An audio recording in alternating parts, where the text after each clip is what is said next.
What is your favorite object that you own, and why? My favorite object is undoubtedly a vintage film camera that belonged to my grandfather. I cherish it not only for its beautiful craftsmanship and the classic photos it produces, but also because it represents a tangible connection to my family's history and his passion for photography, which he passed on to me. Is there any object you would like to own in the future? Absolutely. I would love to own a high-quality espresso machine someday. As a coffee enthusiast, the idea of being able to craft perfect lattes and cappuccinos from home is incredibly appealing. It feels like a small luxury that would significantly enhance my daily routine and bring a lot of enjoyment. What kinds of objects do people in your country usually give as gifts? In India, gift-giving is very diverse, but common objects include traditional handicrafts like pottery or textiles, which reflect our rich cultural heritage. Electronics such as smartphones or smartwatches are also very popular, especially among younger generations, demonstrating a blend of traditional values and modern preferences. Do you prefer practical objects or decorative objects? I generally lean towards practical objects because I appreciate functionality and utility in my everyday life.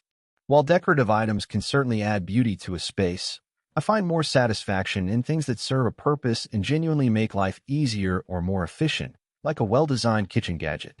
How important are material objects to you personally? For me, material objects hold a moderate level of importance. While I appreciate having things that make life comfortable or enjoyable, I don't attach excessive value to possessions. Experiences and relationships are far more significant, and I believe true happiness comes from those, rather than accumulating many belongings.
I'd like to describe a particular object that I find incredibly beautiful, a hand-painted ceramic plate.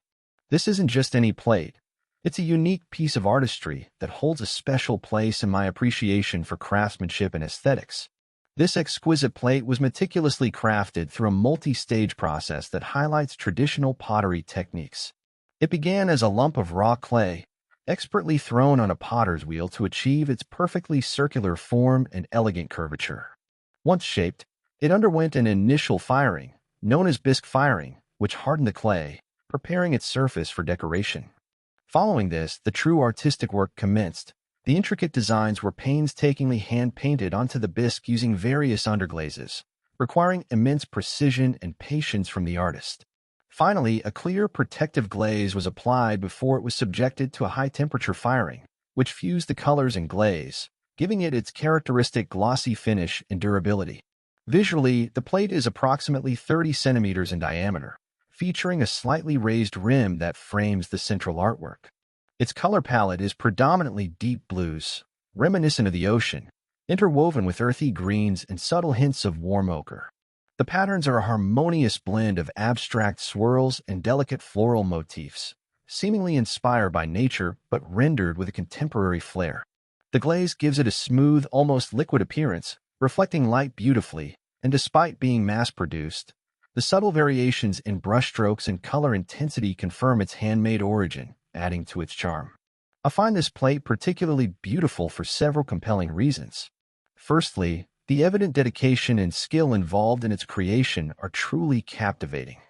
Knowing that each stroke was applied by hand, and that the entire process from raw clay to finished product requires such mastery, imbues it with a profound sense of value beyond its material worth. It's a testament to human artistry and patience. Secondly, its uniqueness is a significant factor. Unlike factory-made items, no two hand-painted plates are ever exactly identical, making it a singular piece of art. Lastly, the combination of its vibrant, yet calming, colors and the fluidity of its design creates a sense of tranquility and elegance. It's not merely a functional item. It's a conversation piece, a small masterpiece that brings joy every time I look at it. How do you think objects reflect a person's identity and personality? Objects serve as profound extensions of our identity, offering a tangible glimpse into who we are, what we value, and how we navigate the world. From the clothes we choose to the furnishings in our homes, each item can subtly communicate aspects of our personality, whether consciously or unconsciously. For instance, someone with an eclectic collection of vintage cameras might convey a passion for history and photography, alongside a unique aesthetic sensibility.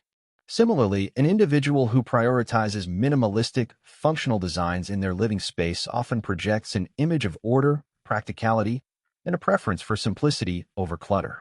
Beyond mere aesthetics, objects can also signify our aspirations, our achievements, or even the causes we support, like ethical consumption reflected in sustainably sourced goods.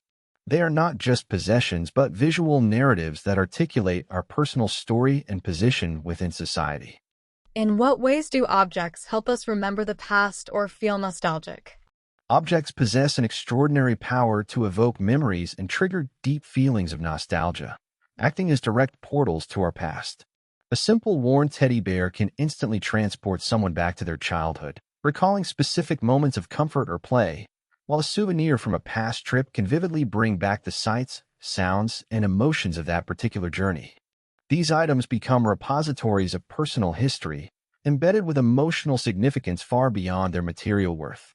They serve as tangible anchors to people, places, and experiences that have shaped us, often carrying the scent of a loved one or bearing the marks of time that tell their own story. This connection makes them invaluable for reminiscing, helping us to cherish bygone eras and maintain a profound link to our personal and collective heritage. What are the advantages and disadvantages of objects being mass-produced in today's world? Mass production offers significant advantages, primarily making goods more affordable and widely accessible to a larger segment of the global population.